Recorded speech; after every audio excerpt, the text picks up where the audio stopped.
IMA is a registered organisation in India 2019 and in London 2008. The organisation was established with the core purpose of curating, promoting and cultivating the best of contemporary Indian and international artistic talent. Ima means mother in the Manipuri language, and this carries the essence of the purpose, which is to nurture and celebrate the colour, beauty and life-enhancing quality of artistic expression stemming from a rich cultural traditions, particularly that which exists in India. Our social purpose is to ensure the Indian cultural traditions and the endangered arts of India are showcased, to preserve this for future generations and to inspire the next generation of artists across all genres. For example, in 2017, imafoundation was chosen to represent India at the World Humanities Conference hosted by UNESCO. The endangered martial art form of Tangta was shown at the opening and closing ceremonies, which was well received and acknowledged as a unique cultural spectacle by the international audience. Our educational purpose is to help inspire and educate people across the world by promoting Indian culture. Andrew Horsfall, a member of the Royal Society of British Sculptors, has established himself as one of the leading figures in contemporary English sculpture. He's been invited to display pieces at 3 consecutive Royal Academy exhibitions, in addition to the numerous exhibitions that have been dedicated entirely to his work. Andrew has worked in a wide range of materials. One phase of his work reflected his interest in using recycled and storm-damaged wood. Another phase explored techniques of casting in pewter and lead, but it is for his outstanding sculpture in stone that Andrew is chiefly known. The range of stone has encompassed English and French limestones and sandstones, and more recently marble, granite and Kirkstone's green volcanic slates.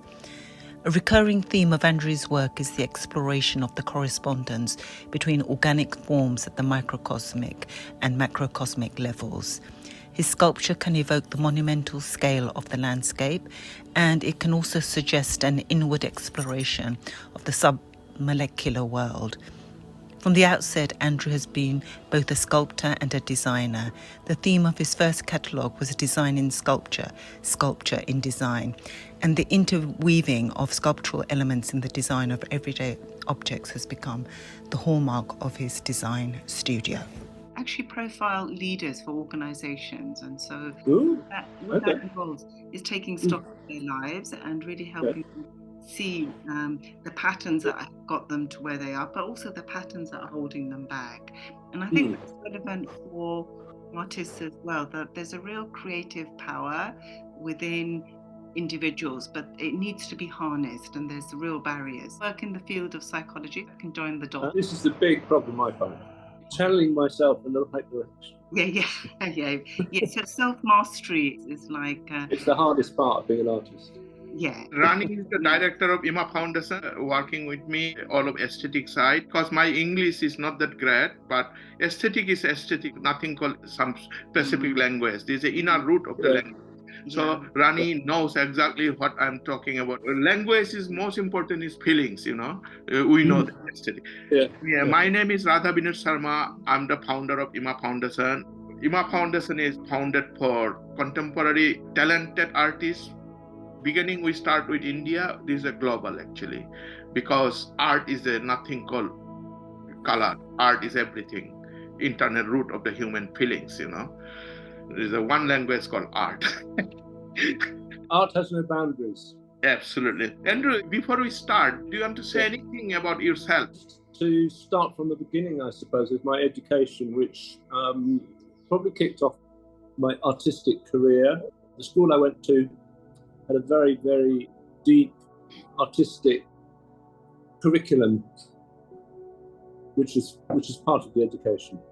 So that really helped me. I left school at a fairly early age, 16, with no formal education, no exams, nothing like that.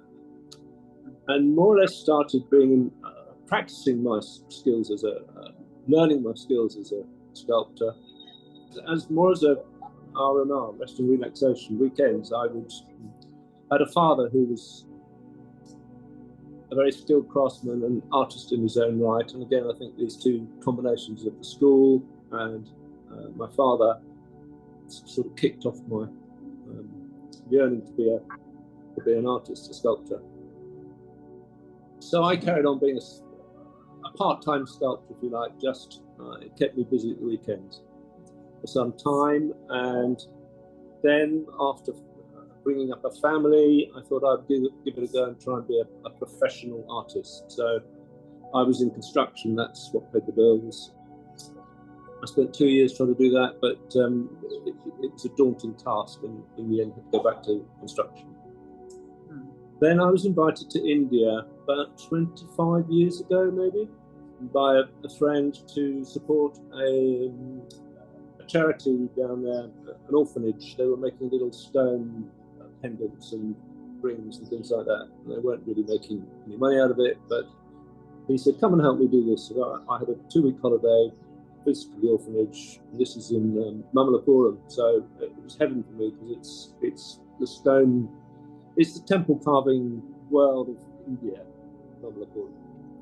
And one thing led to another, and we started a business there, not doing sculpture so much, but doing high-end designed products mainly for the bathroom industry in the UK. So it could have been a solid block of granite that we carve into bathtub. It could have been a table inlaid with semi-precious stones for the UK market. We did a granite basin set with Swarovski crystals, which is ridiculous but amazing. Anyway, that business in the end failed. We drifted apart, me and my business partner. But in those years that I would come after that, I'd met a lot of people running the business in the stone industry, very skilled craftsmen. And I realised that I could come to India and spend a couple of weeks, once a year, 2 weeks, 3 weeks, and I could, do what I wanted to do. The price advantage was obviously one thing. The materials are cheaper, the labour is cheaper, and I spent another 15 years coming once a year, 2 or 3 weeks, and I would simply get my head down and make as much as I could in that period. I then met a well-known artist who ran a beautiful gallery in Udaipur, which is where I was working. So my work had a home. It went to a gallery, and some of it sold, which was really gratifying. I suppose from this period, by the time I'd reached my mid-50s, I realised that India was probably the only place I could really come to fulfil my dreams of being a professional artist. That happened at the end of COVID. I managed to get a business visa, because all tourist visas were blocked, and I've been here since, working away in Jaipur. I ended up in Jaipur because of the Thomas's bronze foundry. So I'd moved on from stone carving to bronze casting. And that's really sort of my story in a very, very small nutshell. Rajasthan, I love, not because it's just the bronze foundry, but because of the very many skilled craftsmen doing all sorts of different things, from rug making. There's an amazing tradition of rug making here. Getting the women from the villages to use their creativity, which has never, I don't think, has really happened before. Metalwork, jewellery, pottery, blue pottery. I'm working with the blue potters here, doing contemporising their designs. So that's sort of really where I've got to. Amazing. And it almost sounds as if, in many ways, there's a lot more to explore. You kind of realise this is the beginning of something, yeah? Exactly. It's just, it's opened a floodgate of new skills, different materials. I don't know where I'm going to be going next, but, I've never worked in pottery before in my life until I met this family here, 10th generation, making blue pottery, and I thought, there's something to do with this.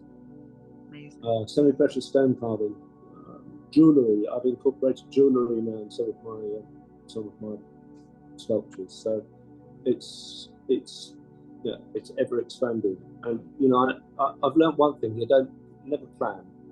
Anyone to thank you for your career to start again as a full-time artist today?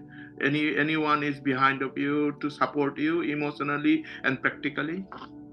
My father, to start off with, who's no longer with us. The school, Pesh in Udaipur, was the one who really gave me encouragement through his gallery, and accepting my work as being of some merit to go into his gallery, which was full of very, very famous Indian artists. So I'm sort of a big thanks to him.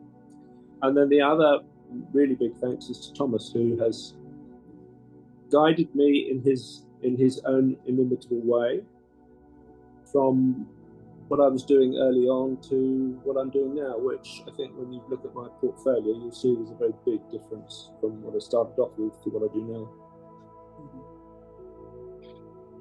Anyway, congratulations for navigating your life in a way that brought you back to your own true center. Yeah, and in many ways, this just calm.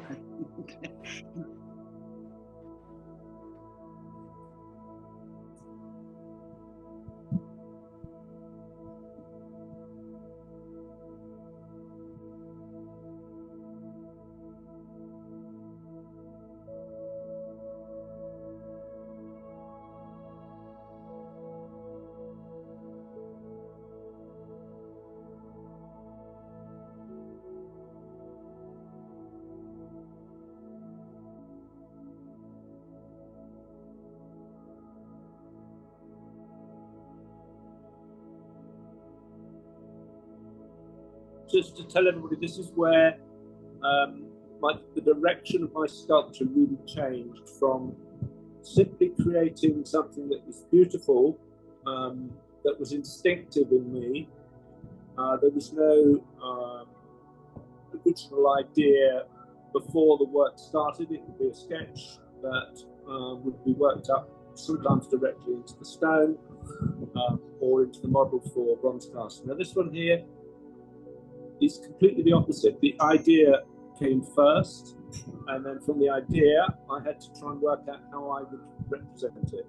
So the copy for the Beggar series should be in the video somewhere, and that's what you need to read almost before you look at the sculpture. And this is a recurring theme of mine now, where the idea comes first, and the sculpture is the result of it, rather than the sculpture and then you put a title on it. This one was made in UK in COVID. I had nothing to do. I had a yard full of old builders' materials and a welding machine, and I stuck them all together. So this was a lot of fun. My wife never throws any of their toys away, so we have a room that is just stacked full of 7 children's toys, and I'm constantly moving them around. And I kept looking at these toys and thinking, what can I do with these toys? Can I make them into something? And it was at this time that there's a lot of publicity, certainly in the Western UK, about the overprotection of our children, not letting them play when the grass is wet because they might slip over and hurt themselves, not letting them climb a tree because they might fall out and hurt themselves. In other words, stopping them from understanding danger, which I think has led to a lot of mental health problems that has become prevalent in younger members of our society. So this series is a series of my children's toys turned into something very precious. So this is where the jewellery comes in, and they've been put in a firebox. I don't know whether we have a picture of that, but you have a firebox in the wall, and if there's a fire, you break the glass and it sets off the fire alarm. So this here is break glass to play, not to put the fire out. It's for the children to be allowed to play properly. And that's in a nutshell. That's the story behind this series. I mean, there's irony in it as well, because the toys are so precious that you wouldn't let your child play with them if you didn't get them out.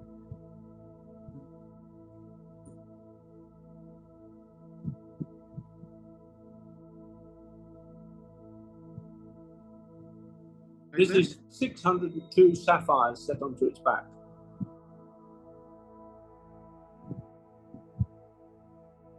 Same part of the series, this is obesity. The one thing that the new skill I learned when I came here was to paint digitally. So this is a self-portrait painted on my iPad with a software program called Procreate. I love it because I can work wherever I want, in a cafe, on holiday, anywhere. All I need is my iPad. Then once I'm happy with them, they get printed. This is 3 foot by 4 foot, printed on canvas. And it's taken from a photograph. I'm just mucking around. I've got 3 sets of sunglasses on, my headphones on, fooling about. I do it for fun more than anything else. I have no sort of. So this is my daughter Juliet. Yeah. Okay. This is my eldest daughter Rebecca. Lovely. No. Rebecca again.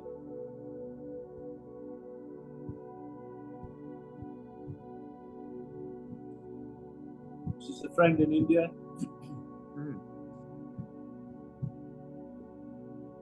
This is an Italian friend. All taken from pictures.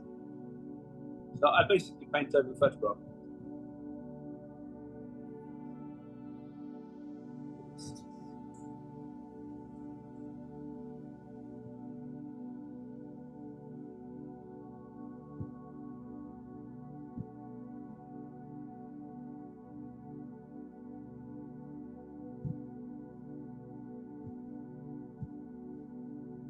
This is my youngest daughter, Jasmine.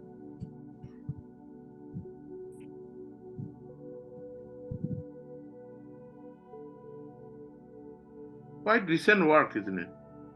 Yes, this is all in the last 3 years. This is my eldest son, Johnny. Juliet again.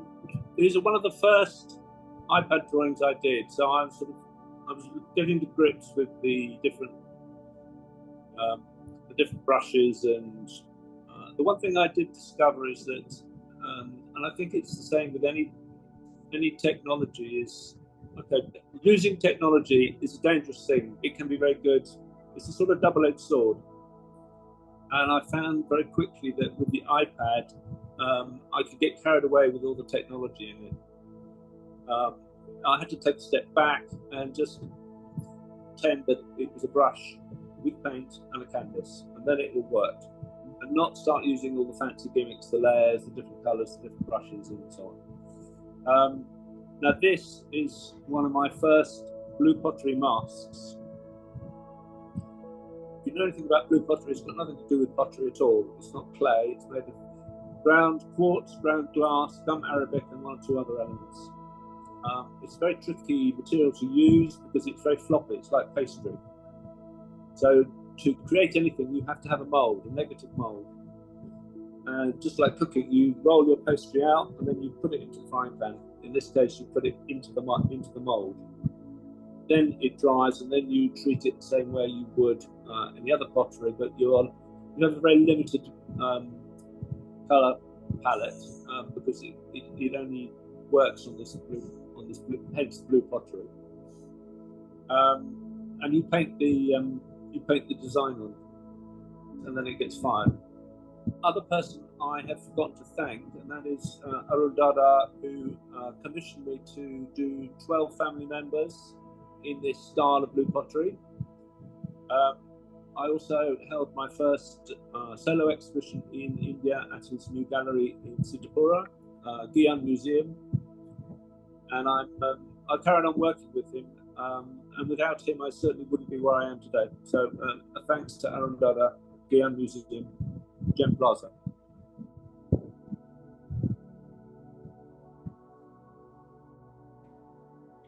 So this shows you the progression. Carry on with the video.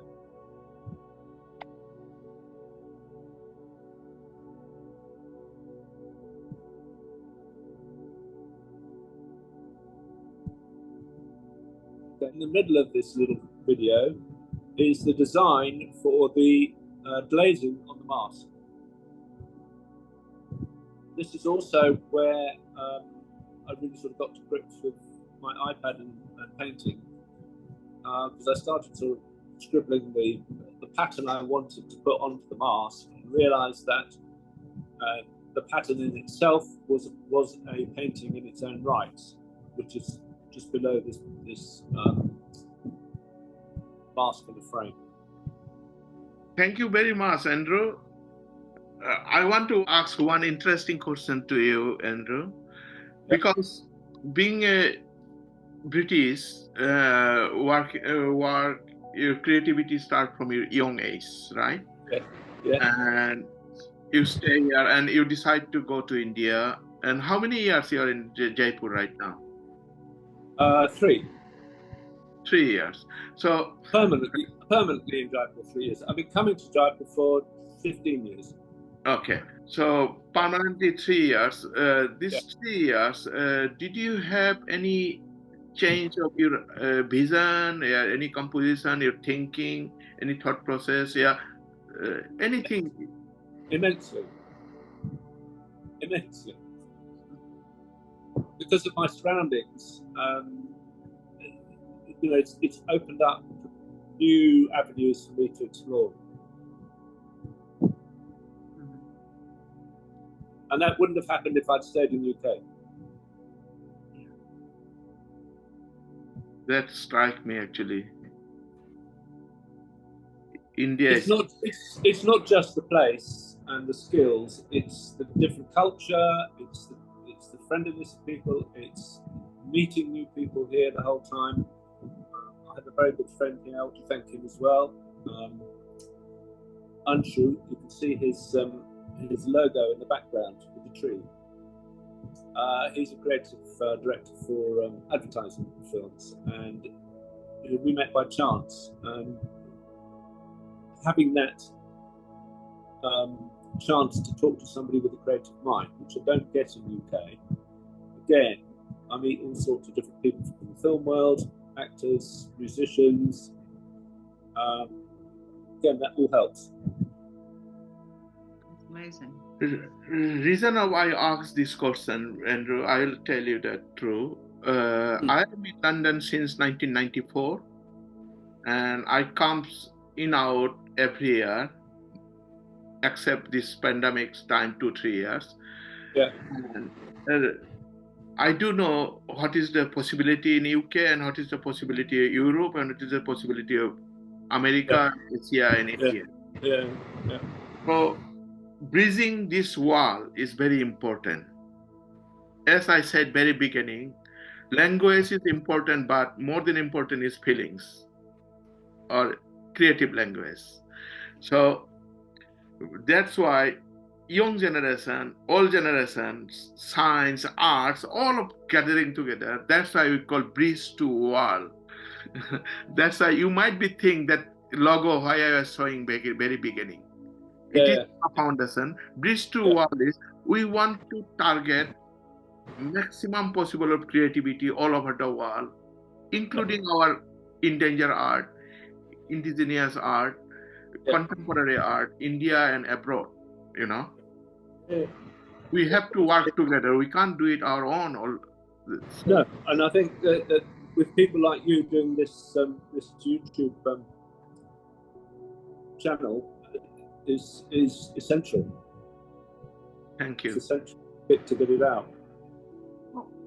Also, Andrew, what you said right at the end, you're also bridging two inner worlds in a really interesting way because of the into your own creative expression and signature and that's a huge thing, because in the world we're losing that. We're actually losing our capacity to sense and feel just because of many, many different changes going on. So it's an important... Well, I consider myself very lucky where I am. You are, Andrew. You are blessed. I want to thank you, Tanushka Augustine. He's here as well. Hello. You've done good job. Really, really thank you. And Aniruddha, thank you as well. It was really inspirational. Really enjoyed it, and we hope to see you live, yeah, one day. I sure will. Yes. Good. Bye bye. Thank you. Bye bye.